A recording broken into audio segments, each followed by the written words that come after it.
Hey guys what's up, कैसे हैं आप सभी लोग। बहुत बहुत स्वागत है आप सबका आज के सेशन में। हम कर रहे हैं fast track taxation for May 23। आज इसका 48th लेक्चर है। ओनली 13 लेक्चर्स टू गो और उसके बाद हमारा ये फास्ट ट्रैक सेशन कंप्लीटली खत्म हो जाएगा। That is amazing. Total 60 lectures plan है और हम लोग 48th लेक्चर पर आ चुके हैं। देखते देखते जीएसटी हम लोग कर रहे हैं और यहाँ पर हम time and value of supply का आज पहला लेक्चर लेकर मैं आप लोगों के सामने आया हूँ। राइट, जितने भी स्टूडेंट्स यहाँ पर नए हैं, यहाँ पर आप थोड़ी सी इंफॉर्मेशन मेरे बारे में देख सकते हैं। May 23 के स्टूडेंट्स के लिए रोज रात को 9 बजे इसी YouTube चैनल पर ये वाली क्लासेस चलती हैं फास्ट ट्रैक टैक्सेशन की। नवंबर 2023 के लिए अनअकैडमी प्लस पर दोपहर को 12 बजे एकाग्रता बैच में मैं लाइव आता हूँ आप लोगों के लिए मंडे टू सैटरडे। ठीक है, May 23 के स्टूडेंट्स के लिए मैंने एक स्ट्रैटेजी सेशन लिया था जिसमें मैंने आप लोगों को बताया हुआ है कि आपको किस तरह से सब काम करना चाहिए, कैसे पढ़ना चाहिए, कहाँ से आपको रिवीजन करना चाहिए, कैसे आपको रिवाइज करना चाहिए, आपको सिंगल ग्रुप के लिए अपेयर करना चाहिए या बोथ ग्रुप्स के लिए अपेयर करना चाहिए। उस सेशन का लिंक आपको इस वीडियो के डिस्क्रिप्शन में मिल जाएगा, तो please do check it out. और जो भी यहाँ पर मैं जितने भी सेशंस हम लोगों ने यहाँ पर अभी तक लिए हुए हैं उन सब की एक प्रॉपर प्लेलिस्ट बनी हुई है। उस प्लेलिस्ट का लिंक भी इस वीडियो के डिस्क्रिप्शन में आपको मिल जाएगा। You can check that out as well. और जो भी नोट्स मैं यहाँ पर यूज करता रहता हूँ उन सब नोट्स की प्रॉपर पीडीएफ का लिंक आप लोगों को इस वीडियो के डिस्क्रिप्शन में मिल जाएगा। So you can download the notes as well. Right, notes वाले लिंक में आपको शेड्यूल वाली स्प्रेडशीट भी दिख जाएगी जहां से आप लोग देख सकते हो कि हमारा आगे का शेड्यूल क्या है और हम कब तक ये वाला कोर्स आपका खत्म हो जाएगा। तो जैसे कि मैंने आप लोगों को पहले भी बताया था, I have to go on 5th of March for a treatment and वो थोड़ा सा लंबा ट्रीटमेंट चलेगा। तो आई बी रिटर्निंग ऑन 17th। तो I am trying to record all the sessions 16th March तक के सारे सेशंस मैं कोशिश करूंगा कि मैं 5th मार्च तक रिकॉर्ड कर दूं। जैसे ये वाला सेशन भी आई थिंक आप 4th मार्च को देख रहे हो या 3rd मार्च को देख रहे हो, I don't remember, but today is 28th of Feb. Right, so जिस दिन मैं ये वाला सेशन रिकॉर्ड कर रहा हूँ तो this is 28th of Feb. आप ये वाला सेशन शायद 3rd या 4th मार्च को देख रहे हो, आई एम नॉट श्योर। लेकिन मेरी तरफ से पूरी कोशिश रहेगी कि 16th मार्च से पहले पहले मैं आप लोगों के लिए सारे के सारे 5th मार्च से पहले पहले जाने से पहले मैं आप लोगों के 16th मार्च के सारे 16th मार्च तक के सारे सेशंस रिकॉर्ड कर दूं। नहीं तो जब मैं वापस आऊंगा तब हम लोग कंटिन्यू करेंगे। ज्यादा सेशंस बचेंगे नहीं कंटिन्यू करने के लिए, तो वापस आके तब हम लोग कंटिन्यू कर लेंगे 26 तारीख से पहले, जो कि पहले दिन का मेरा कमिटमेंट था। 16 जनवरी को जब हम लोगों ने स्टार्ट किया था तभी मैंने कमिट किया था 26 मार्च से पहले पहले आपका सिलेबस कंप्लीट हो जाएगा। और 10 दिन का बफर मैंने रखा ही इसलिए था कि कोई मेडिकल इमरजेंसी या कुछ भी और हो जाए तो फिर उसका बफर हमारे पास रहे। तो वही चीज हो गई है, unfortunately I have to go for a treatment, but ठीक है, I will try my best कि 5th मार्च से पहले पहले जाने से पहले मैं आपके सारे के सारे सेशंस रिकॉर्ड करके जाऊं, जिससे आप लोगों को लगातार प्रीमियर सेशंस मिलते रहे। ठीक है, सो प्लेलिस्ट और नोट्स वगैरह सब कुछ आपको मिल जाएगा, शेड्यूलर भी आपको मिल जाएगा। चलिए सर शुरू करते हैं। Time of supply. ठीक है, अब टाइम ऑफ सप्लाई का मैं पहले आपको थोड़ा सा ना बेस बता देता हूं ये है क्या चीज। तो द थिंग इज कि सपोज आपने मेरे को फोन करके कहा कि सर आप मेरे को पढ़ाओगे, मैंने कहा मैं पढ़ाऊंगा। ठीक है सर, आपसे मैं प्राइवेटली पढ़ूंगा, मैंने कहा चलो ठीक है प्राइवेटली पढ़ा दूंगा। ठीक है, आपने मुझसे फोन करके कहा सर हम आपसे प्राइवेटली पढ़ेंगे। ठीक है, मैंने सपोज आपको फीस बता दी कि पूरा जीएसटी पढ़ाने के लिए मैं 10,000 रुपीज लूंगा। ठीक है, पूरा जीएसटी पढ़ाने के लिए मैं 10,000 रुपीज लूंगा। अब जीएसटी का बैच हमारा सपोज स्टार्ट हुआ 1st ऑफ मार्च से और वो चला 2 महीने। ठीक है, मतलब 30th ऑफ अप्रैल को वो बैच खत्म हुआ। राइट, आपने पेमेंट मेरे को कर दिया 1st ऑफ मार्च को। आपने पेमेंट मेरे को पूरा का पूरा 10,000 रुपीज का एडवांस पेमेंट कर दिया। लेकिन जो मैं आपको सर्विस प्रोवाइड कर रहा हूं वो कब तक चलेगी? 2 महीने तक चलेगी। वो सर्विस 2 महीने तक चलेगी। तो सवाल ये उठता है कि जीएसटी कौन से वाले महीने में कैलकुलेट किया जाएगा? मतलब जो मेरा टैक्स आएगा, जो मेरी इनकम है, कौन से महीने की मानी जाएगी जीएसटी लॉ में? And that is where time of supply comes into play. When did I supply the goods? When did I supply the services? Did I supply the services when the payment was received? Did I supply the services? Did I supply the goods when you received the goods? Did I supply the when did I supply the goods? And why does it matter? It matters because I need to calculate my GST liability for that particular month. Right, तो अगर कोई कहता है कि नहीं आपका time of supply suppose मार्च आता है तो मार्च में मेरे को जीएसटी पे करना होगा, मार्च की इनकम में मेरे को उसको वो इंक्लूड करना होगा और फिर मार्च वाली जीएसटी लाइबिलिटी मेरे को अप्रैल तक पे करनी होगी। ठीक है, तो इसीलिए ये टाइम ऑफ सप्लाई वाला जो चैप्टर है ये थोड़ी सी इंपॉर्टेंस रखता है। ठीक, इंट्रोडक्शन में मैंने ये समझाया हुआ है। हम लोग इसको दो पार्ट्स में करेंगे, time of supply of goods और time of supply of services. सबसे पहले बात करते हैं time of supply of goods के बारे में। Time of supply of goods के बारे में बात करने से पहले it's important to understand the invoicing provisions relating to goods. ठीक है। गुड्स मतलब जब भी आप कोई सामान बेचते हो तो आप बिल आपको कब तक बनाना चाहिए, इनवॉइस मिलती है आपको। कोई भी सामान जब भी आप मार्केट से खरीदने जाते हो तो आपको बिल मिलता है, उसी को इनवॉइस बोल रहे हैं हम लोग यहाँ पर। तो इनवॉइस कब तक बना देनी चाहिए उसके कुछ रूल्स हैं, वो हम लोग यहाँ पर सबसे पहले पढ़ेंगे। ठीक है। तो देखो, गुड्स की सप्लाई दो तरीकों से की जा सकती है। गुड्स की सप्लाई दो तरीकों से की जा सकती है। एक, when goods when supply involves movement of goods, और दूसरा when goods are made available to the recipient. ठीक है। तो when will it be called कि supply involves movement of goods. Movement of goods का मतलब होता है कि आपने, जैसे मैं आपकी दुकान पर आया और आपके यहां से मैंने चिप्स के पैकेट खरीद लिए। ठीक है। तो अब मैं आपकी दुकान से चिप्स के पैकेट खरीद के अपने पास ले आया, या आपको मैंने ऑर्डर कर दिया और आपने चिप्स के पैकेट मेरे यहां डिलीवर करवा दिया, आपने मेरे यहां चिप्स डिलीवर करवा दिया। ठीक है। तो ये होता है supply involves movement of goods. Supply involves movement of goods, के गुड्स बने हुए रखे हैं आपकी दुकान पर, बस एक जगह से दूसरी जगह पर उनको लेकर जाना है। और दूसरा होता है when goods are made available to the recipient. इसका मतलब क्या होता है, जैसे पेपर फ्राई एक कंपनी है, पता नहीं अभी चलती है या नहीं चलती है, बट पेपर फ्राई एक कंपनी है जो वुडन जो वुडन फर्नीचर वगैरह होता है उसकी सप्लाई करती है। ठीक है, वो बेचती है। तो हम लोगों ने, जब मेरी शादी हुई थी तो हम लोगों ने बेड ऑर्डर किया था पेपर फ्राई से, राइट। अब जब बेड आया तो वो बेड ना अलग अलग कंपोनेंट्स में आया था, वो बेड जो है वो अलग अलग कंपोनेंट्स में आया था। ठीक है। अब उसकी जो ये वाली प्लाई है वो अलग आई है, फिर नीचे बिछाने वाली प्लाई अलग आई है, उसके साइड में जो भी सामान लगा हुआ है वो अलग अलग आया है। तो इस टाइप से वो सामान आया था, राइट। वो जब इंडिविजुअल कंपोनेंट्स आए, उसके बाद पेपर फ्राई से दो चार बंदे आए, कारपेंटर्स आए, उन्होंने उस बेड को पूरा हमारे सामने बेडरूम में असेंबल किया। ठीक है, उन्होंने उस बेड को असेंबल किया। तो इसको बोलते हैं कि गुड्स का डायरेक्टली मूवमेंट नहीं हुआ। ठीक है, आप मतलब इसको बोला क्या जाता है, वैसे तो मूवमेंट हुआ ना, लेकिन इसको बोला क्या जाएगा टेक्निकली, कैसे इसको रिप्रेजेंट किया जाएगा, टेक्निकली किस तरह से इसको कहा जाएगा, वो चीज मैं आपको बता रहा हूं। ठीक है, कि गुड्स, बेड का एज इट इज मूवमेंट नहीं हुआ, बेड के कंपोनेंट्स को यहां पर लाया गया, और फिर वो जो बेड है, हम लोगों ने क्या ऑर्डर किया था, हम लोगों ने बेड के कंपोनेंट्स ऑर्डर किए थे, हम लोगों ने बेड ऑर्डर किया था, राइट। तो हम लोगों ने बेड ऑर्डर किया था, ठीक है ना। तो कंपोनेंट्स आए, यहां पर आकर हमारे सामने उस बेड की असेंबली हुई। जब उस बेड की असेंबलिंग हमारे सामने हुई तो इसको बोलेंगे कि goods are being made available to the recipient. ठीक है। तो क्या हो गया, अगर बेड मान लो एज इट इज उठ के चला जाता, कि एक बड़े ऐसे कार्टन में उन लोगों ने पूरा का पूरा बेड उठा कर रखा हुआ है, तब goods would have been, then the supply would have been involved, then the supply would involve movement of goods, क्योंकि गुड्स बनकर रखे हुए हैं वहां पर और वो एज इट इज मूवमेंट उनका हो रहा है। लेकिन जब गुड्स यहां पर थोड़े से टूटे टूटे तरीके से आए, या अलग अलग तरीके से आए, डिसमेंटल्ड तरीके से आए, और यहां पर आके उन्हीं लोगों ने असेंबल किया, हमने भी असेंबल नहीं किया, उन्हीं लोगों ने असेंबल किया, तो इसको बोलते हैं goods are made available to the recipient. इन दोनों ही केसेस में इनवॉइसिंग कब कब होनी चाहिए, कब कब बिल बनाना चाहिए, उसके अलग अलग रूल्स हैं। ठीक। तो जब supply involves movement of goods, तब आपकी इनवॉइस हो जानी चाहिए बिफोर और at the time of removal of goods for supply to the recipient. ठीक है। तो as per section 31(1) a registered person supplying taxable goods shall issue invoice before और एट द टाइम ऑफ, या तो पहले या तो removal of goods for the time of for the supply to the recipient where supply involves movement of goods, या जब आपका कोई भी और केस होता है, कोई भी और केस मतलब ये वाला, when goods are made available to the recipient, तो ऐसे केस में इनवॉइस आपकी इशू हो जानी चाहिए ऑन और before the time of delivery of goods और making available thereof to the recipient, या तो डिलीवरी या तो making thereof, making available thereof to the. ठीक है। तो गुड्स के लिए सिंपल फंडा क्या है कि या तो देखो, या तो गुड्स की सप्लाई में मूवमेंट ऑफ गुड्स इन्वॉल्व होगा, या तो गुड्स की सप्लाई ऐसी होगी कि goods are made available to you. अगर मूवमेंट ऑफ गुड्स इन्वॉल्व है तो फिर इनवॉइस कब हो जानी चाहिए, या तो on the date of the movement या फिर बिफोर दैट। और अगर making available of the goods to the recipient है तो फिर या तो डिलीवरी के समय या फिर making available, which ever is earlier. ठीक है, ये आपका हो जाना चाहिए। अब देखो, इनवॉइस कब कब होगी, तो इनवॉइसिंग से रिलेटेड दो चीजें होंगी। जब आपके गुड्स में मूवमेंट इन्वॉल्व है तो इनवॉइस आपकी कब इशू हो जानी चाहिए, ऑन और before the time of removal, right. और जब आपके गुड्स में मूवमेंट इन्वॉल्व नहीं है लेकिन you are making available the goods, तो इनवॉइस कब इशू हो जानी चाहिए, इनवॉइस इशू हो जानी चाहिए on the delivery of goods और making available thereof to the recipient. ठीक है, ये इनवॉइसिंग प्रोविजंस हुए। ठीक, टाइम ऑफ सप्लाई के बारे में अब हम बात करेंगे। ये इनवॉइसिंग प्रोविजंस हुए कि इस डेट पर अगर ये सिचुएशन है तो यहां अब तक इनवॉइस हो जानी चाहिए, इस सिचुएशन में इस डेट तक इनवॉइस आपकी इशू हो जानी चाहिए। Now we will talk about the time of supply of.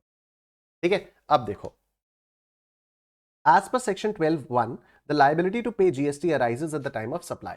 ठीक है, जीएसटी आपको कब पे करना होता है? जो भी आपका टाइम ऑफ सप्लाई होता है उस दिन आपको जीएसटी पे करना होता है।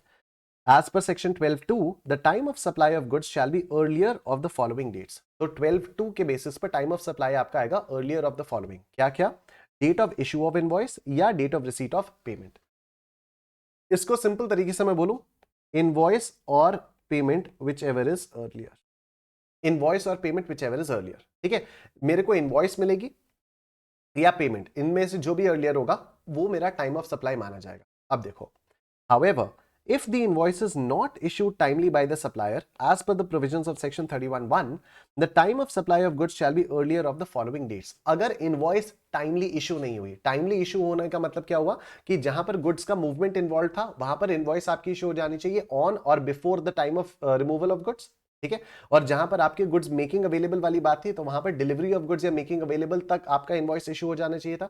अगर इनवॉइस ऐसे टाइमली इशू नहीं हुआ तो फिर टाइम ऑफ सप्लाई क्या माना जाएगा? Time of supply will be last date on which is required to issue the invoice या date of payment whichever is. ठीक है, मैं सिंपल आपको एक फंडा बता देता हूं। टाइम ऑफ सप्लाई में आपको दो चीजें देखनी होंगी, इनवॉइस इशूड टाइमली या इनवॉइस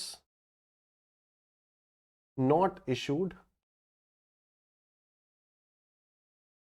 अगर आपकी इनवॉइस टाइमली इशूड हो गई है तो इनवॉइस या receipt whichever is earlier, invoice या receipt whichever is earlier. और अगर इनवॉइस आपकी टाइमली इशू नहीं हुई है तो last date of invoice, last date of invoice या receipt of payment whichever is earlier. ये आपकी टाइम ऑफ सप्लाई होती है, गुड्स की बात खत्म। ठीक है, आओ देखते हैं। Date of receipt of payment shall be the earlier of the following dates. अब डेट ऑफ रिसीट किसको माना जाएगा? डेट ऑफ रिसीट किसको माना जाएगा? डेट ऑफ रिसीट माना जाएगा date on which payment is entered in his books of accounts और date on which the payment is credited to his bank account. ठीक है, तो जब मैं एंट्री क्या करूंगा, मैं एंट्री ऐसे करूंगा ना, bank account debit, bank account debit to supplier या bank account debit to party, जो भी पार्टी है। ठीक है, bank account debit to party.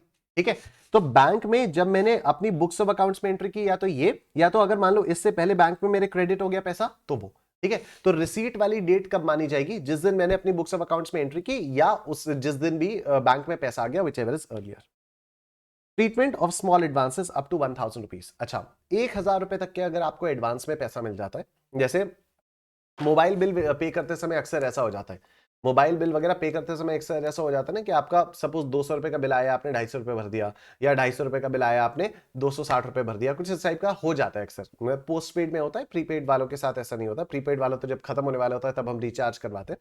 ठीक है, लेकिन पोस्ट पेड में ऐसा हो जाता है कि अगर मान लो आपको 354 रुपीज का बिल आया तो आपने 360 रुपीज पे कर दिया। ठीक है, बिल ऐसा भर दिया। अब उतना ज्यादा नहीं भी होता होगा क्योंकि अब यूपीआई आ गया है, लेकिन उससे पहले ऐसा बहुत होता था।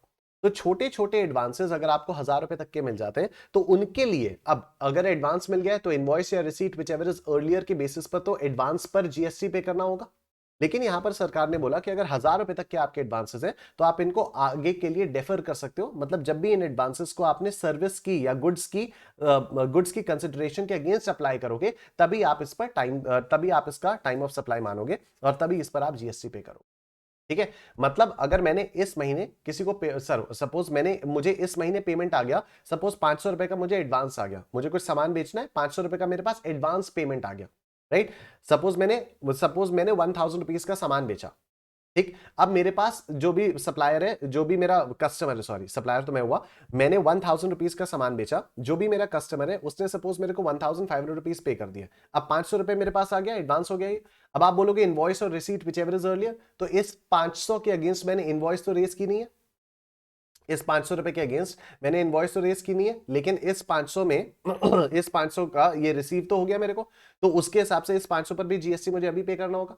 तो सरकार ने कहा नहीं, जाने दो, जब भी आप आगे इस 500 के अगेंस्ट आप कुछ सामान बेचोगे तब आप इसको टाइम ऑफ सप्लाई के बेसिस के तब आप इसको टाइम ऑफ सप्लाई के लिए कंसिडर कर लेना। तो जो 1000 रुपए तक के छोटे छोटे एडवांसेस हैं उन पर आपको जीएसटी पे करने की कोई जरूरत नहीं है, you can utilise it for later. ठीक, नेक्स्ट है supply is deemed to be made to the extent covered by invoice. Supply is deemed to be made to the extent covered by invoice. इसका एक example से आप लोग समझ लो, बड़ा सही है ये। A Limited enters into an agreement with B Limited to supply 100 kgs of raw material। तो A Limited और B Limited का agreement हुआ। A Limited ने कहा मैं तुम्हें 100 किलो raw material भेजूंगा। However, A Limited supplies only 80 kgs of raw material and issues the invoice for the same। तो 80 kgs भेजा और उसकी 80 किलो की invoice भेज दी। Here, the supply would be deemed to have been made in respect of 80 kgs of raw material, that is to the extent covered by the invoice. Therefore, provisions relating to time of supply will also be applicable to supply of 80 kgs of raw material and not for the entire 100 kgs of raw material। ठीक है, तो आपकी supply यहां पर सिर्फ 80 KGs की ही मानी जाएगी। तो जो भी टाइम ऑफ सप्लाई वाले प्रोविजंस हैं वो भी 80 केजीज के लिए ही माने जाएंगे, 100 केजीज के लिए नहीं माने जाएंगे। अब सुनो, as per notification number this all taxpayers except composition suppliers are exempted for paying GST at the time of receipt of an advance in relation to supply of goods. The entire GST shall be payable only when the invoice for the supply of such goods is issued or ought to have been issued। ठीक, तो अभी क्या हो गया है कि यहां पर जो 1000 रुपए वाली चीज है वो 1000 रुपए का एडवांस तक तो आपको वैसे भी कोई पैसा नहीं देना था, कोई जीएसटी नहीं लगना था। बाद में कुछ कुछ और चीजें आई जिनकी वजह से अभी की सिचुएशन आपको बता देता हूं। गुड्स के केस में अगर आपको एडवांस मिलता है, चाहे 1000 रुपए का मिले, चाहे 1000 रुपए से ज्यादा का मिले, चाहे 1000 रुपए से कम का मिले, उस पर जीएसटी आपको नहीं देना होता है। ठीक है, गुड्स के केस में सिंपल सा है, आप लोग चाहो तो इसको आगे पढ़ लेना, ये सब मतलब ठीक है। कंक्लूजन में पढ़वा देता हूं।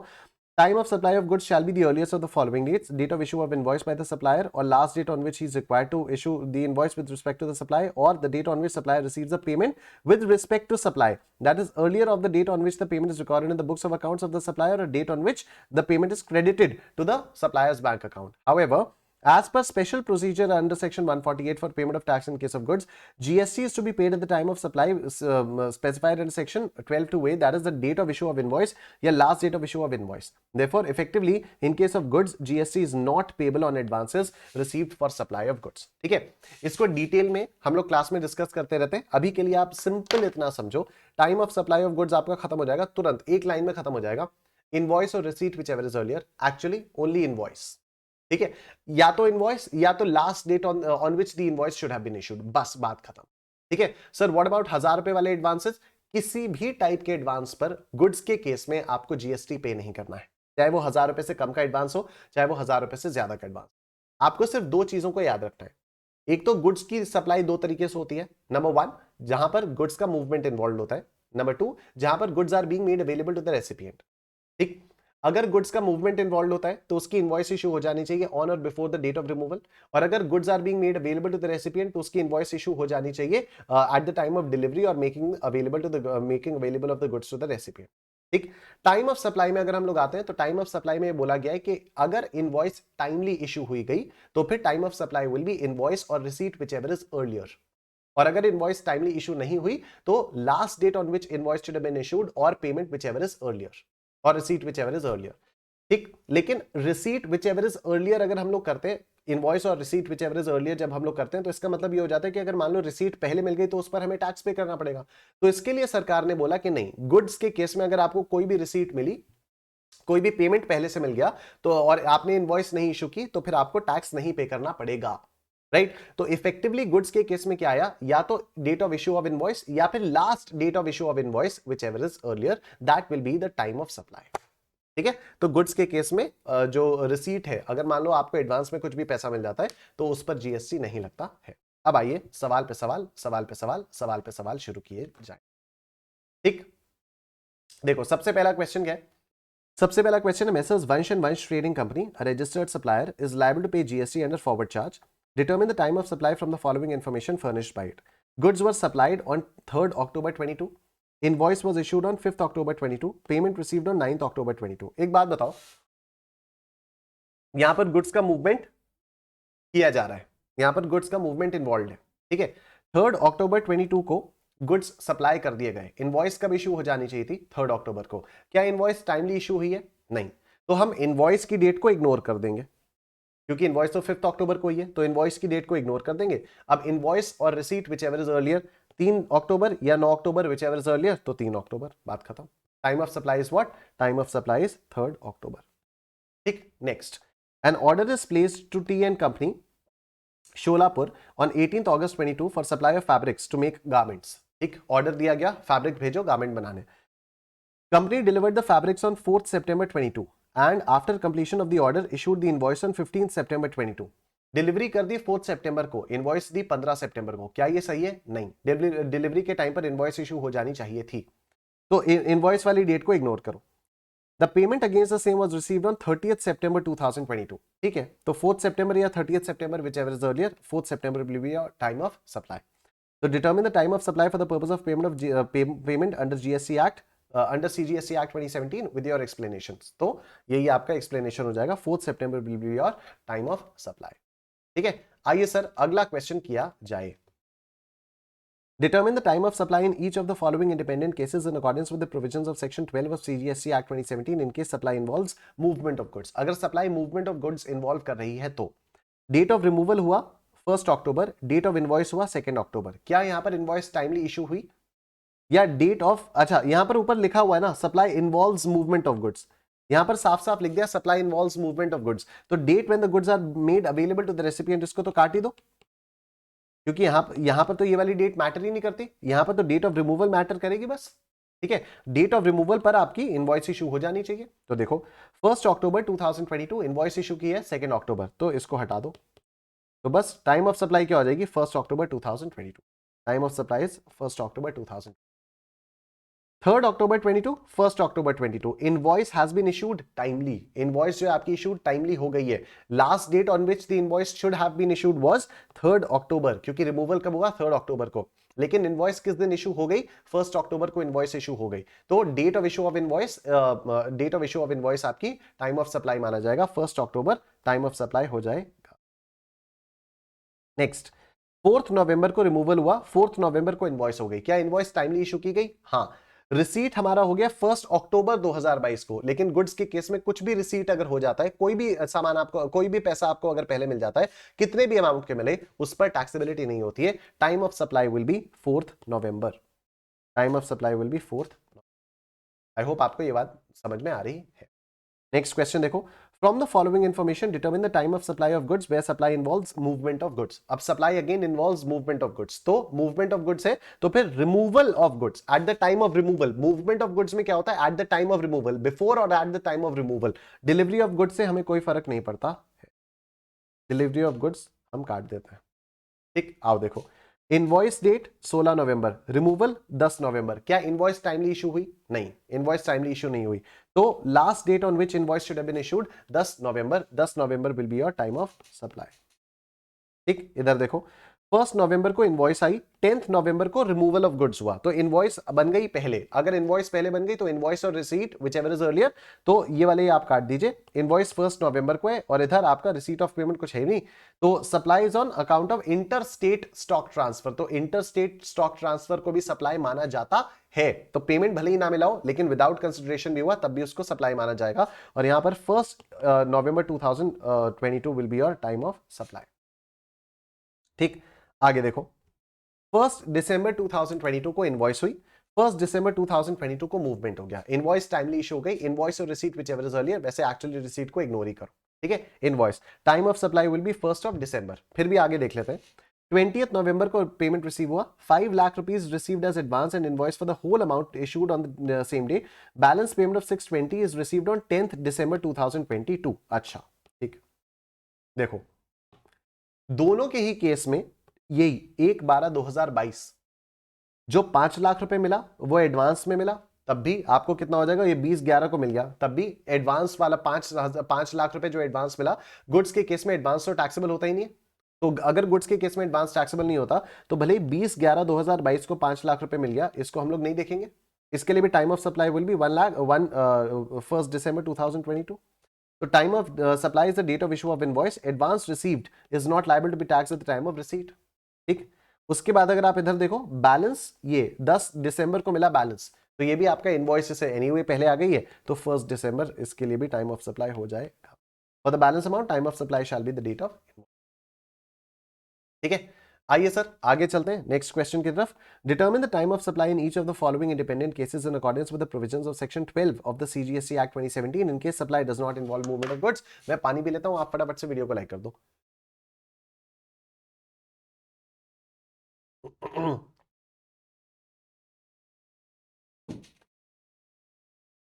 ठीक है, क्विकली आप लोग वीडियो को लाइक कर दीजिए।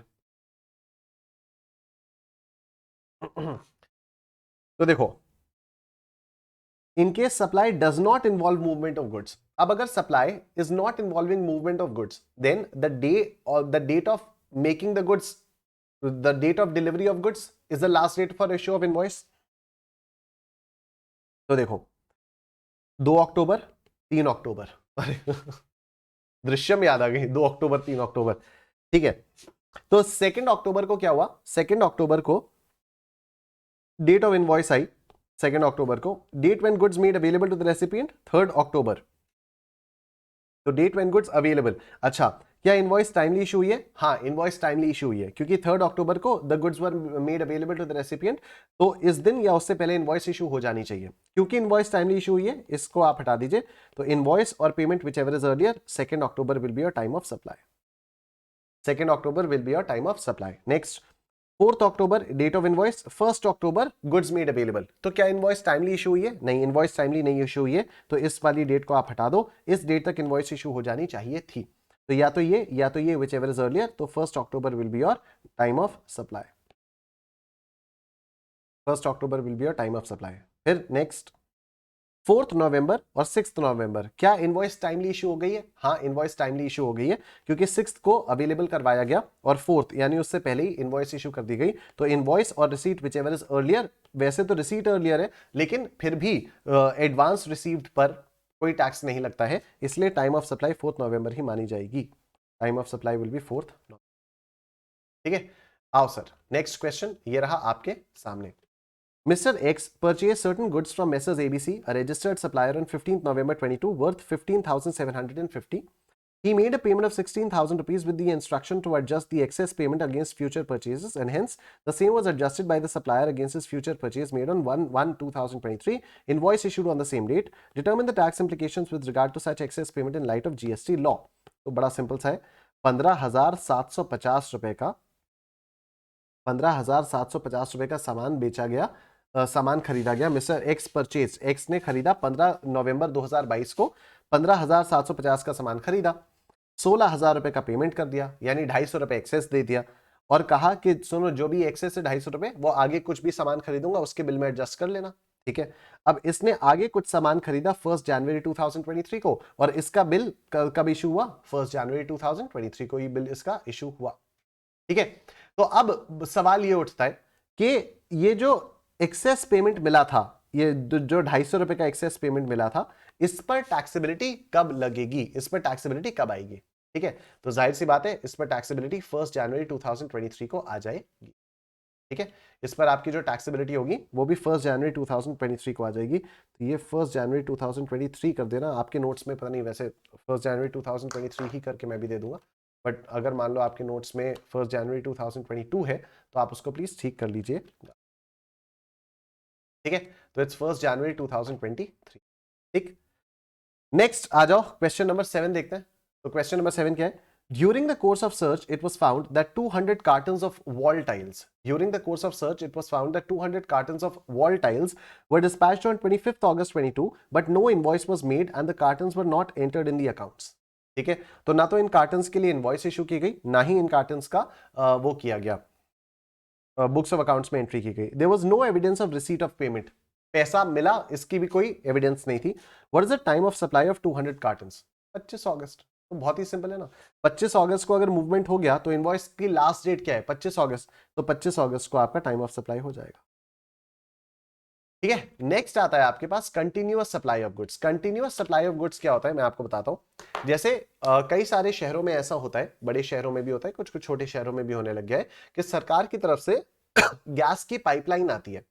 ठीक है, तो अब क्या होता है, जैसे हमारे यहाँ क्या होता है, गैस के सिलेंडर्स आते हैं, राइट? या फिर आप लोगों ने बचपन में देखा होगा गैस के सिलेंडर्स आते होंगे, पता नहीं अभी आप लोगों के आते होंगे नहीं।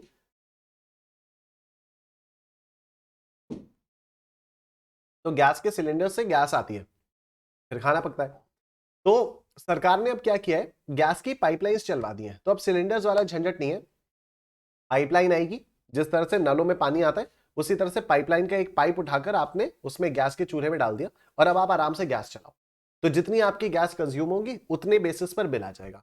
इसको बोलते हैं कंटिन्यूअस सप्लाई ऑफ गुड्स। ठीक है, कि आपकी जो गुड्स की सप्लाई है वो कंटिन्यूअसली चली जा रही है, चली जा रही है, चली जा रही है।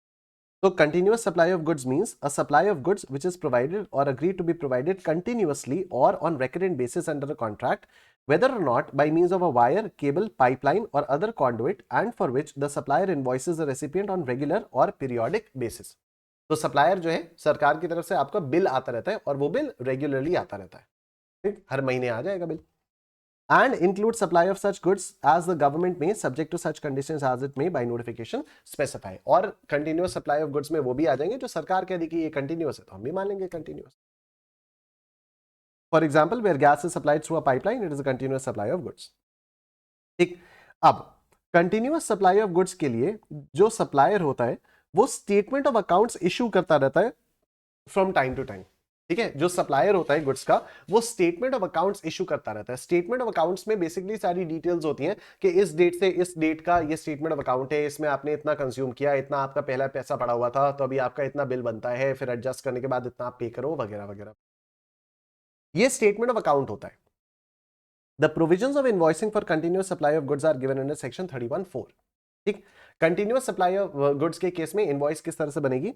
In case of continuous supply of goods where successive statements of accounts or successive payments are involved, invoice shall be issued before or at the time of each such statement is issued, or as the case may be, each such payment received. ठीक है, तो अब यहां पर invoicing provisions क्या हुए? Continuous supply of goods के case में इनवॉइसिंग प्रोविजंस क्या हुए? कंटिन्यूअस सप्लाई ऑफ गुड्स के केस में इनवॉइसिंग प्रोविजंस ऐसे हुए कि या तो आप जो भी आप सक्सेसिव स्टेटमेंट ऑफ अकाउंट भेज रहे हो तो या तो आप स्टेटमेंट ऑफ अकाउंट के साथ इनवॉइस भेज दो, या फिर अगर आपको पेमेंट आ रहा है तो आप पेमेंट के साथ इनवॉइस बना दो। ठीक है, तो that is the time for issue of invoice. और टाइम ऑफ सप्लाई के प्रोविजंस एकदम सेम रहेंगे। क्या थे टाइम ऑफ सप्लाई के प्रोविजंस? कि अगर इनवॉइस टाइमली इशू हो गई तो इनवॉइस और रिसीट व्हिचएवर इज अर्लियर, ये सिर्फ बोलने के लिए क्योंकि रिसीट पर तो वैसे भी टैक्स नहीं लगता। और अगर इनवॉइस टाइमली इशू नहीं हुई तो last date on which the invoice should have been issued और receipt whichever is earlier, again receipt तो इररेलेवेंट हो गई। ठीक है, तो अब यहां पर हम लोगों को बस यही देखना है, तो provisions of time of supply remain the same. सवाल देखने से समझ में आती हैं चीजें। From the following information, determine the time of supply if there is a continuous supply of goods. ठीक है, from the following information, determine the time of supply. Invoice date क्या है? 1 दिसंबर। Removal of goods क्या है? 15 नवंबर और 25 नवंबर। Statement of accounts कब दिया? 5 दिसंबर। ठीक है, 5 दिसंबर को स्टेटमेंट ऑफ अकाउंट्स दिया। रिमूवल ऑफ गुड्स से कोई मतलब है क्या? कोई मतलब ही नहीं है, ये वाला कॉलम ही हटा दो। ठीक है, क्योंकि कंटिन्यूअस सप्लाई ऑफ गुड्स है ना, यहां पर लिखा हुआ है if there is a continuous supply of goods. Continuous supply of goods के केस में removal of goods is not important, making the goods available to the recipient is not important. Continuous supply के case में only the statement of accounts is important, right? तो statement of account आपने 5 दिसंबर को किया, 5 दिसंबर को invoice हो जानी चाहिए। तो इनवॉइस उससे पहले, या तो इनवॉइस 5 दिसंबर को जाइए, उससे पहले इनवॉइस कब हुई? 1 दिसंबर को हो गई। क्या इनवॉइस टाइमली इशू हुई? हाँ, इनवॉइस टाइमली इशू हुई। रिसीट ऑफ पेमेंट से कोई मतलब ही नहीं है, तो 1 December will be your time of supply. इधर देखो, 21 January 2023 is the invoice date, 5 January 2023 is the statement of accounts. Invoice कब इशू हो जानी चाहिए थी? 5 जनवरी को हो जानी चाहिए थी। इनवॉइस 5 जनवरी को इशू हो जानी चाहिए थी, क्या हुई? नहीं, तो आप इसको हटा दीजिए। तो this will be your time of supply, this will be your time of supply. ठीक है, नेक्स्ट क्वेश्चन आइए इधर देखते हैं। LPG is supplied by a pipeline, monthly payments are made by the recipient as per contract. तो monthly payments किया जा रहा है। Every quarter, invoice is issued by the supplier, supported by a statement of the goods dispatched and payments made, and the recipient has to pay the differential amount if any. ठीक, अभी सुनो, हर महीने payment करना पड़ रहा है। ठीक है, तो एलपीजी जो है वो पाइपलाइन से सप्लाई की जा रही है और वहां पर कॉन्ट्रैक्ट है कि आप हर महीने इतना इतना पैसा पे कर दीजिए, आप हर महीने इतना इतना पैसा पे कर दीजिए। हम हर 3 महीने पर आपको स्टेटमेंट ऑफ अकाउंट्स देंगे और आपको एक और जितना भी आपका आपने पे किया होगा उतना हम लोग माइनस कर देंगे और जितना भी डिफरेंशियल अमाउंट आएगा वो आप पे कर दीजिएगा, वो आप पे कर दीजिएगा। ठीक है, तो अब देखो, कंटिन्यूअस सप्लाई ऑफ गुड्स के केस में इनवॉइस कब इशू हो जानी चाहिए? या तो eight the time of making the payment, या तो eight the time of issuing the statement of accounts. इधर देखो क्या हुआ, 3 नवंबर, 3 दिसंबर और 1 जनवरी को 5-5 लाख रुपए के पेमेंट्स किए गए। तो last date for issue of invoice कब होनी चाहिए थी? 3 नवंबर, 3 दिसंबर और 1 जनवरी। Yes, continuous supply of service है ये। कंटिन्यूअस सप्लाई ऑफ सर्विस के केस में पेमेंट मैटर करता है।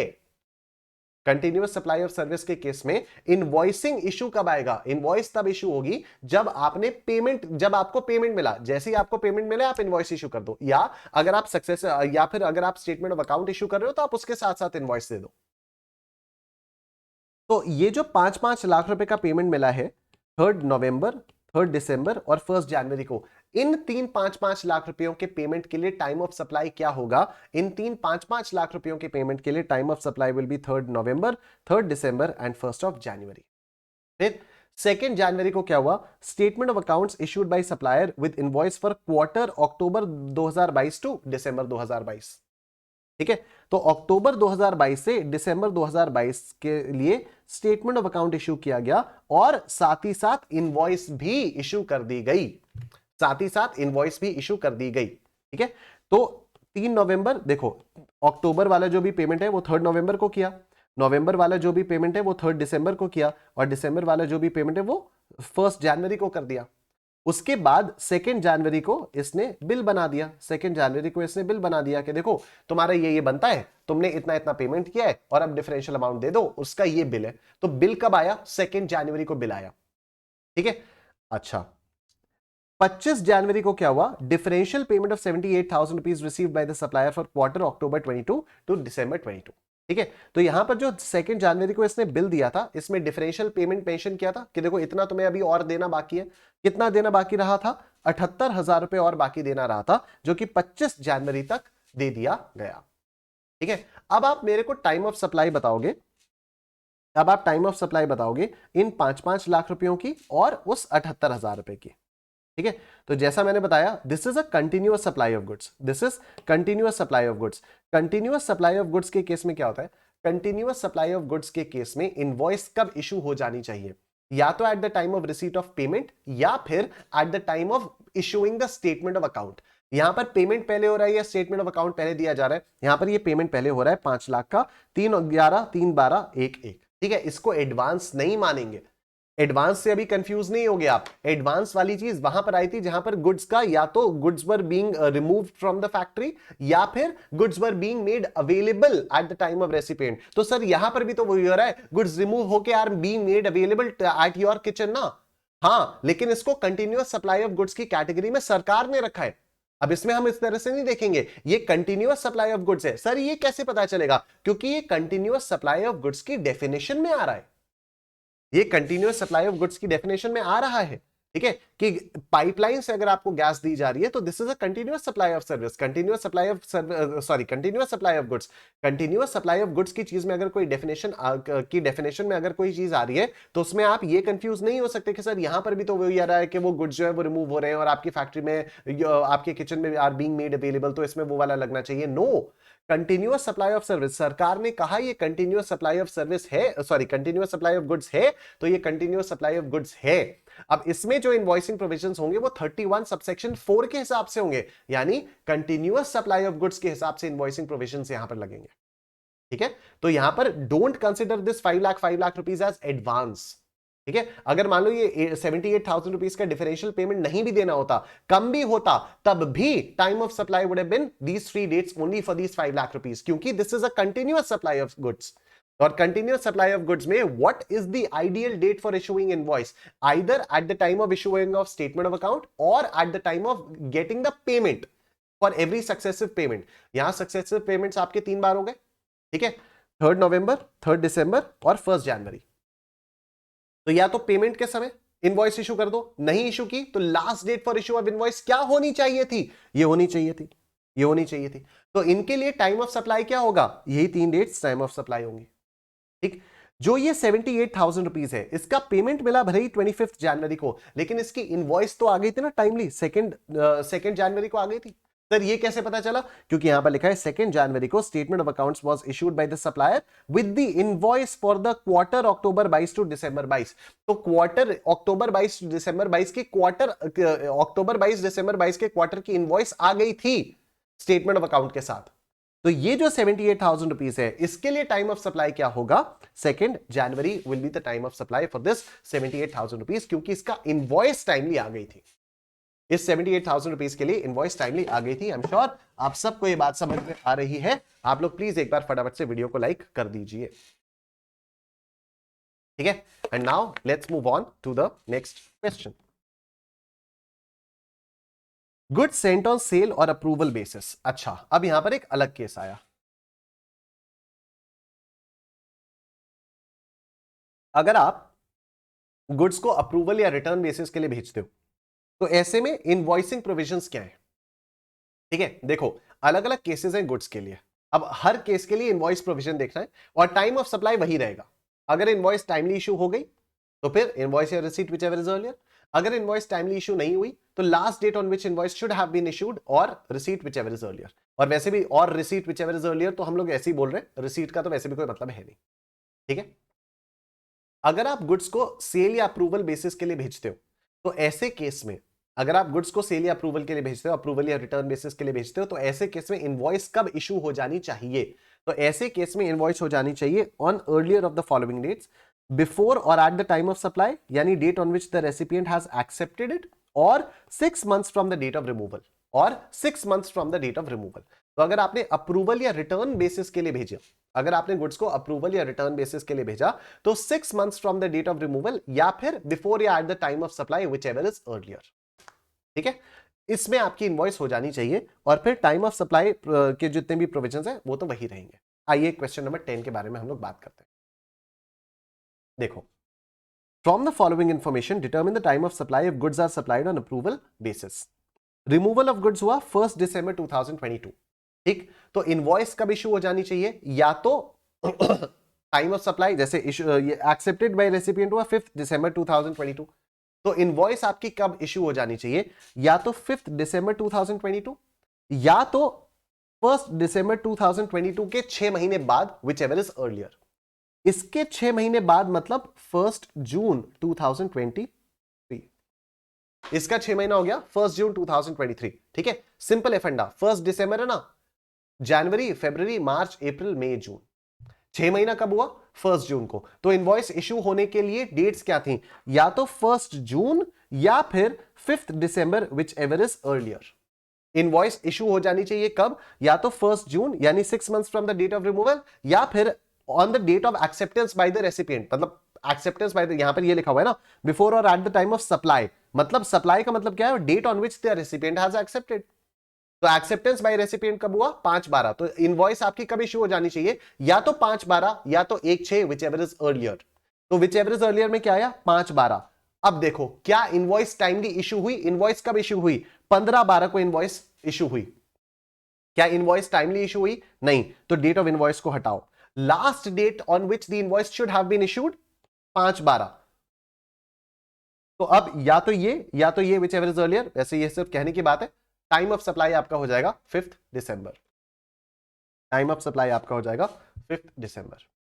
ठीक है, इधर देखो, अब इधर देखो, 1 December को रिमूवल ऑफ गुड्स हुआ. एक्सेप्टेंस कब हुआ, 25 जुलाई. 25 जुलाई. आपका इनवॉइस कब इशू हो जाना चाहिए, या तो इससे 6 महीने बाद यानी 1 June 2023, या फिर date on which the recipient has accepted यानी 25 जुलाई 2023. 25 जुलाई 2023 whichever is earlier. Earlier क्या है, 1 June 2023 अर्लियर है. इनवॉइस कब इशू हुई, इनवॉइस इशू हुई 25 जुलाई 2023 को इनवॉइस इशू हुई. ठीक है, तो क्या इनवॉइस टाइमली इशू हो पाई, नहीं, इनवॉइस टाइमली इशू नहीं हो पाई. अब आप बोलो कि सर बट जब एक्सेप्टेंसी देर से हुई है तो इनवॉइस वो पहले से कैसे इशू कर देगा, जब आपने अप्रूवल बेसिस पर भेजा है तो जब वो अप्रूव करेगा तभी तो इनवॉइस इशू होगी. मतलब ये क्या है, कोई उससे आपको क्या लेना देना है, क्या है क्या नहीं है. ठीक है, 6 महीने का कौन देता है भाई. मतलब लॉजिकली सोचो, आपने सामान अपना दे दिया, प्रैक्टिकली सोचोगे ना तो आपको और फील आएगी, समझ में आएगी चीजें. आप किसी को भी, चाहे आपका कितना ही बड़ा पोटेंशियल कस्टमर बन जाए, आप उसके पास अपना माल कितने दिन तक भेज सकते हो, कितने दिन तक छोड़ सकते हो. 6 महीने तक छोड़ दोगे, 7 महीने तक छोड़ दोगे, नहीं ना. ठीक है, तो फिर भी यहां पर बहुत लंबा गैप दिया हुआ है कि 1 December से 6 महीने बाद 1 June 2023. अगर 6 महीने तक अप्रूवल नहीं आया, मान लो वो बिक गया, इनवॉइस बनाओ. ठीक है, कहने का तरीका यह है कि 6 महीने तक अगर अप्रूवल नहीं आया तो मान लो सामान बिक गया, कायदे से तो अप्रूवल या रिटर्न बेसिस पे, जैसे अमेजॉन वगैरह से आप सामान मंगाते हो तो उस पे रहता है ना 7 डे रिटर्न पॉलिसी, 7 दिन के अंदर अंदर अगर आपने रिटर्न नहीं किया तो हम मान लेंगे कि वो बिक गया। This is sale of goods on approval और रिटर्न बेसिस।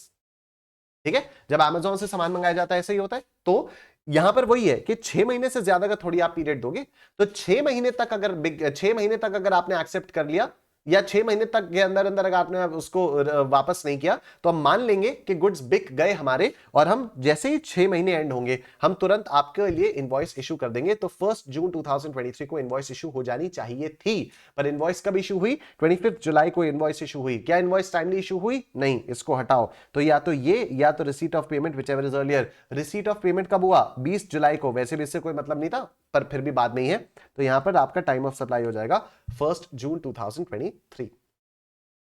अगर कोई स्टूडेंट यहां पर वो है जो वार्म अप बैच में देख चुका है या रेगुलर सेशंस में देख चुका है, तो आपको याद आ रहा होगा यहां पर 2 जून लिखा था रेगुलर क्लास के नोट्स में।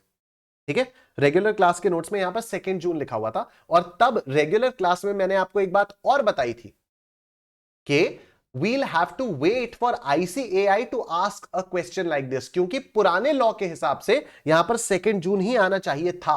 पुराने लॉ के हिसाब से 2 जून ही आना चाहिए था। अब के लॉ के हिसाब से, और अगर आपको याद हो मैंने क्लास में बोला भी था, मेरे हिसाब से 1 जून होना चाहिए। रेगुलर क्लासेस में मैंने आपको बोला भी था कि एज पर दिस लॉ, ये जो लॉ है उसके हिसाब से मेरे हिसाब से 1 जून होना चाहिए। This is what I said in the class. ठीक है, मैंने कहा था but don't go by my word, let's wait for ICAI to come up with the question. ICAI ने मई 2022 में एक क्वेश्चन दिया था। ठीक है, वो वाला question directly time of supply से रिलेटेड नहीं था, वो वाला क्वेश्चन किसी और चीज से रिलेटेड था। जब हम लोग वो वाले चैप्टर पे आएंगे तो मैं आपको करवा भी दूंगा। ठीक है, वो टैक्स इनवॉइस वाले ही उससे रिलेटेड था। तो हम लोग अभी चैप्टर करेंगे इनवॉइसिंग प्रोविजंस और डेबिट क्रेडिट नोट्स और ई वे बिल वाला, तो वहां पर मैं वो वाला क्वेश्चन आपको करवाऊंगा, दिखाऊंगा भी कि मई 2022 में वो वाला क्वेश्चन आया, आईसीएआई ने उसका क्या आंसर दिया। तो जैसा मैंने सोचा था वैसा ही आईसीआई का भी इंटरप्रिटेशन है, तो हम लोगों को 1 जून ही मानकर चलना होगा, 2 जून मानकर हम लोग नहीं चलेंगे। ठीक है, दिस इज ओनली फॉर दो स्टूडेंट्स जिन लोगों ने वार्म अप बैच में रेगुलर क्लासेस की थी, क्योंकि तब मैंने आपको बताया था कि आप प्लीज वेट करो, let's wait for ICAI to come up with a question, या तो मॉक टेस्ट में या तो आरटीपी में या तो एग्जाम में, so that we can know कि किस किस डेट को आईसीएआई मान रहा है। 2 जून पुराने लॉ के हिसाब से हो सकता था, इनफैक्ट जीएसटी में भी काफी टाइम तक 2 जून वाला प्रोविजन था, वो अब हट चुका है, तो अभी 1 जून ही आपका प्रोविजन होगा। ठीक है, तो 6 महीने आपके कैसे काउंट होंगे? जिस दिन से आपको काउंट करने वही वाली डेट, नो 2 जून। ठीक, चलिए जी। अब अगर रिवर्स चार्ज हो रहा है तो फिर उसके केस में टाइम ऑफ सप्लाई क्या होता है? ठीक है, रिवर्स चार्ज के केस में टाइम ऑफ सप्लाई कैसे लगेगा? तो इसके लिए हम लोगों को पहले अगेन उसके बारे में बात करना होगा। किसके बारे में हम लोग बात करेंगे? रिवर्स चार्ज में हम लोग इनवॉइसिंग प्रोविजंस के बारे में पहले बात करेंगे। तो देखो, in case of supplies in respect of which tax is paid or liable to be paid on reverse charge basis, the time of supply shall be the earliest of the following dates, namely the date of receipt of goods, or the date of payment as entered in the books of accounts of the recipient, or the date on which the payment is debited in the bank account, whichever is earlier, or the date immediately following 30 days from the date of issue of invoice of any other document by whatever name called in lieu thereof by the supplier. ठीक, देखो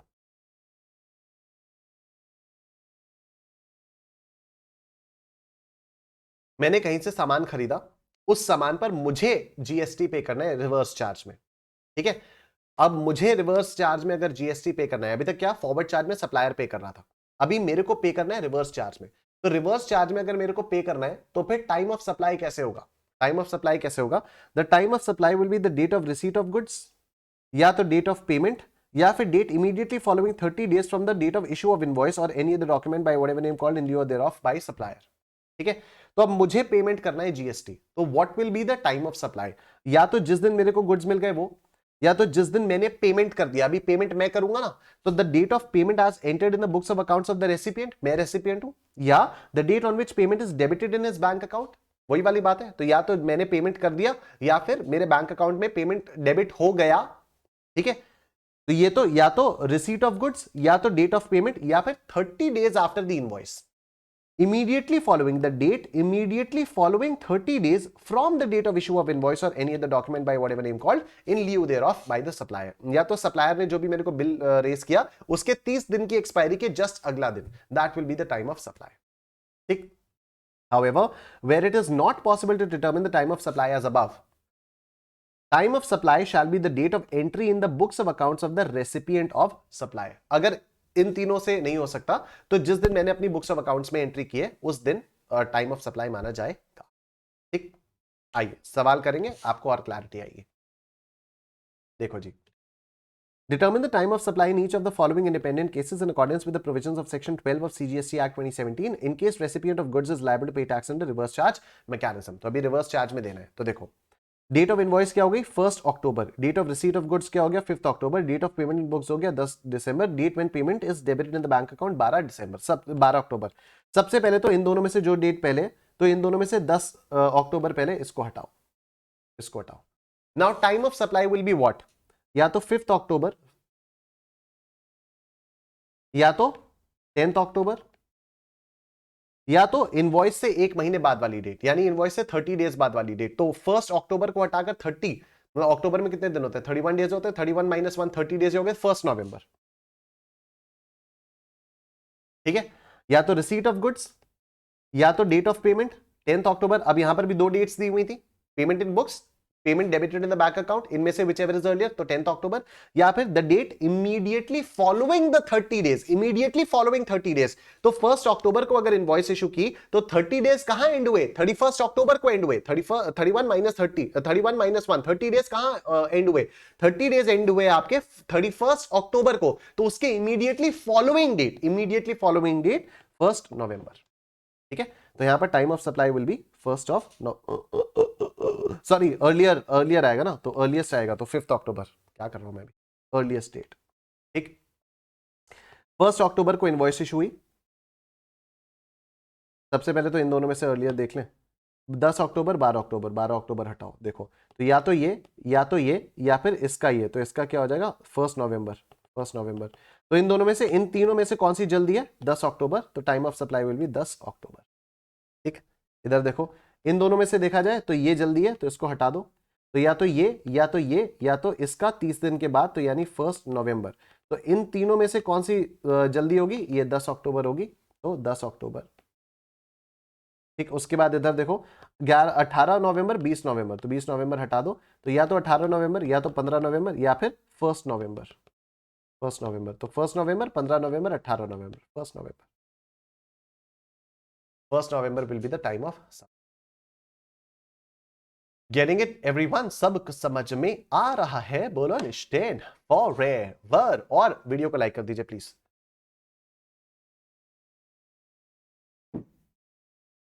ठीक है, चलो sir एक काम करते हैं, अगले क्वेश्चन पर आते हैं। Determine the time of supply from the given information, determine the time of supply from the given information.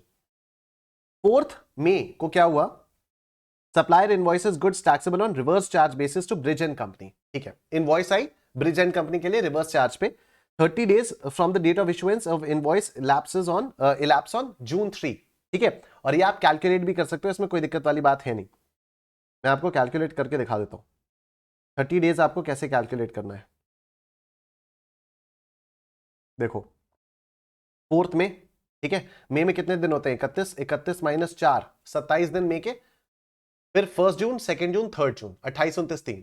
ठीक, 30 दिन कब खत्म हुए, 3 जून को खत्म हुए, तो 30 days elapse on 3 June.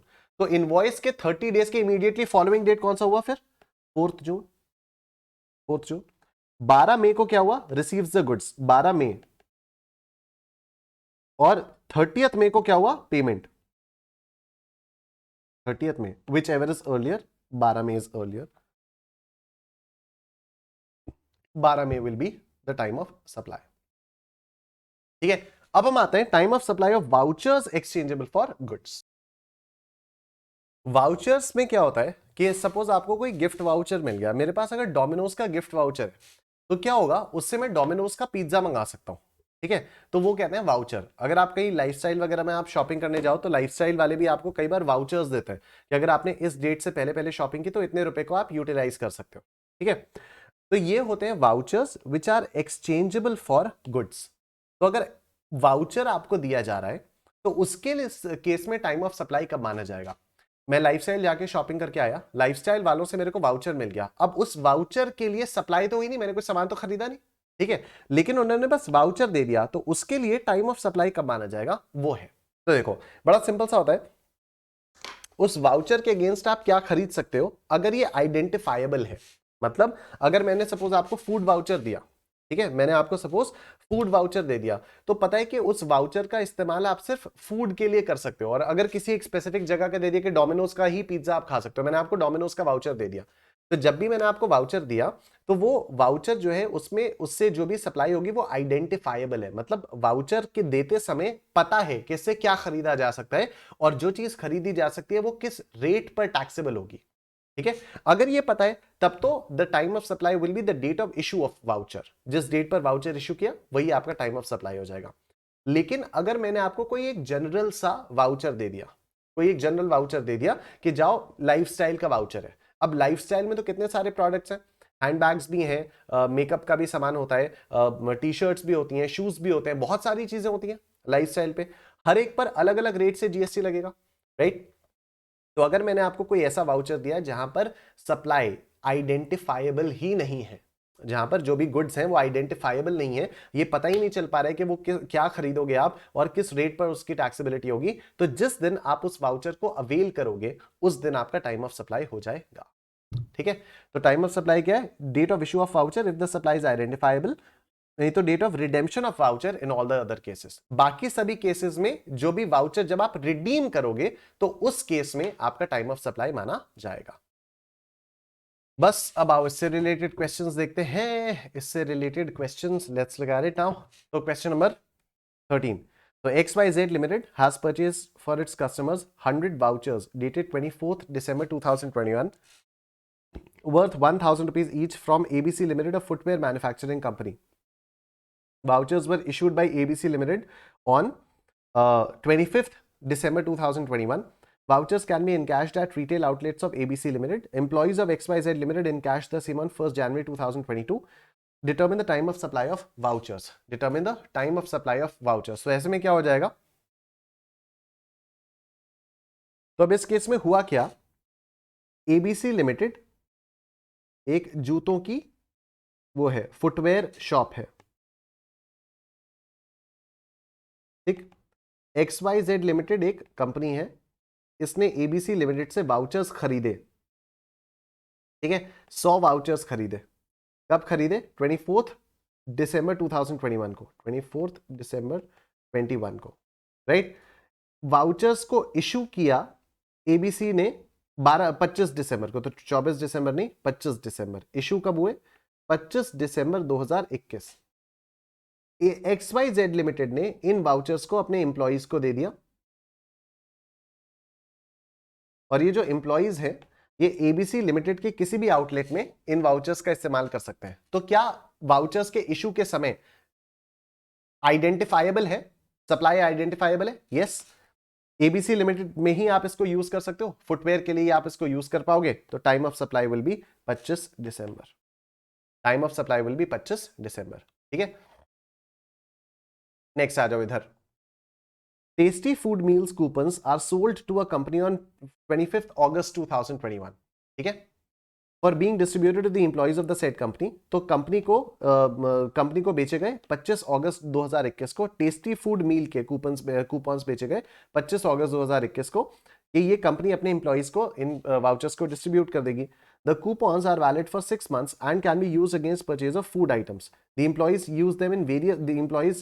use them in various stores for purchase of various edible items on different dates throughout the 6 months.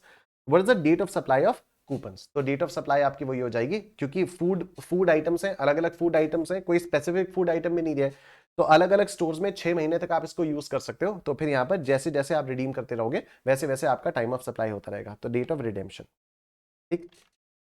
Next आइए आप क्वेश्चन नंबर 15 देखते हैं। 15 में क्या हो जाता है, Miss Reema purchase gift voucher from Shoppers Stop, a departmental store worth 1500 rupees on 30th October 21 and gifted it to her friend on occasion of her birthday on 4th November 21.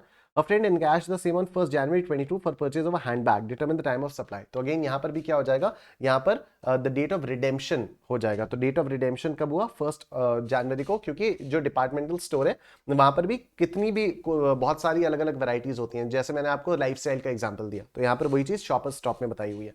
ठीक है, तो लाइफस्टाइल, शॉपर्स स्टॉप, ये departmental stores है. यहाँ पर multiple चीजें होती हैं, बैग्स, कपड़े, मेकअप, जूते, सब कुछ मिलता है यहाँ पर, राइट. तो शॉपर्स स्टॉप का अगर वाउचर आपको मिल रहा है तो जिस दिन आप इसको रिडीम करोगे उस दिन आपका टाइम ऑफ सप्लाई मान लिया जाएगा. ठीक है, आगे चलते हैं हम लोग.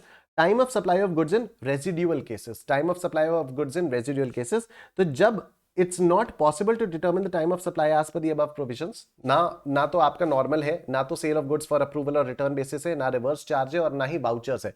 इन चारों को छोड़ के पांचवें केस आता है आपका रेजिड्यूअल केसेस. तो ऐसे में टाइम ऑफ सप्लाई कब ली जाएगी, अगर पीरियोडिकल रिटर्न आप फाइल कर रहे हो तो the date on which the return is to be filed, नहीं तो the date on which the tax is paid. ठीक है, if you are filing a periodical return, तो जिस दिन आपने रिटर्न फाइल किया उस दिन आपका टाइम ऑफ सप्लाई मान लिया जाएगा. बाकी केस में जिस दिन आपने टैक्स पे किया. ठीक, for example, investigation reveals clandestine. Clandestine मतलब secret removal of goods by a supplier who is not registered under GST. Evidence is in the form of noting, often undated and some corroborative material. तो हम लोगों ने secret removal पाया. The supplier voluntarily pays tax during the investigation to close the case. ठीक है, तो उसने अपनी मर्जी से टैक्स पे कर दिया केस को बंद करने के लिए. तो यही आपका क्या हो जाएगा, the time of supply will be the date on which the tax is paid. As being unregistered the supplier is not required to file periodical returns. तो यहां पर ये अनरजिस्टर्ड था. ठीक है, नॉट रजिस्टर्ड अंडर जीएसटी था, unregistered था. ठीक, स्पेशल, बस ये लास्ट है, उसके बाद time of supply of service आएगा. Time of supply of service के बारे में हम लोग कल बात करेंगे. ठीक है, तो time of supply in case of special charges. Special charges कैसे होते हैं, इंटरेस्ट वगैरह.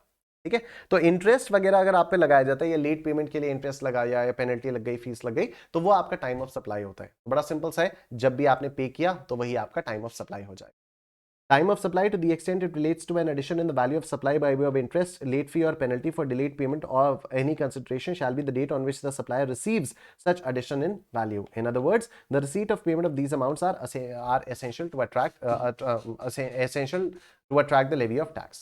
इधर देखो, Mr. X, a registered supplier, supplied certain goods to Mr. Y on 6 months credit with a penalty clause in the agreement, levying penalty of 5% of the invoice value in case of delayed payment. ठीक है, 5% का delayed payment पर penalty लगाई गई. Invoice was dated 1st November 2021. Mr. Y could not make the payment on the due date due to unavoidable reasons. He, however, made the payment on the invoice value on 5th May 2022. Mr. X raised a debit note for the penalty amount. There being dispute on this, the matter was in arbitration, which was finally resolved with Mr. Y agreeing to pay half of the penalty amount. The amount was paid by Mr. Y on 12th December 2022. Determine the time of supply in light of GST law. तो obviously it's 12th December 2022. ठीक है, अब ये जो time of supply of services है, इससे हम लोग कल से अपना डिस्कशन स्टार्ट करेंगे. आप ये time of supply of goods वाली चीजों को आप लोग अच्छे से रिवाइज कर लेना. और मैं आपको फटाफट से बता देता हूं कि आपको अनअकैडमी प्लस का सब्सक्रिप्शन किस तरह से लेना है. तो गूगल क्रोम पे आएंगे और यहां पर अनअकैडमी की वेबसाइट पर आएंगे.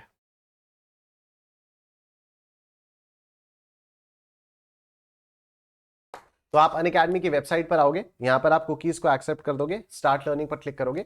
स्टार्ट लर्निंग पर क्लिक करने के बाद आपके सामने ये वाला पेज खुलेगा. आप यहां पर सीए पर क्लिक करोगे.